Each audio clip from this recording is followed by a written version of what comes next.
السلام عليكم ورحمة الله.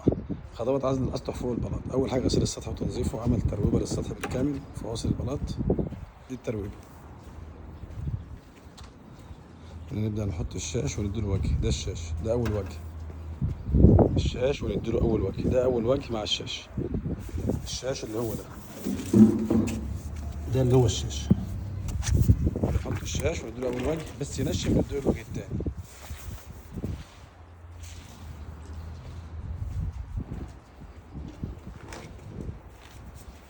طبعا ده عزل مادة الدي سي بي.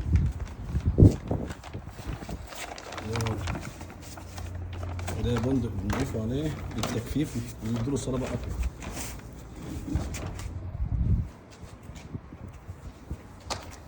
ده أول وجه مع الشاش. بعد الترويب غسيل ترويب، بعدين الشاش، بعدين أول وجه ينشف نديله وجه تاني ينشف نديله وجه دوما ستروف أو أي نوع أكريليك.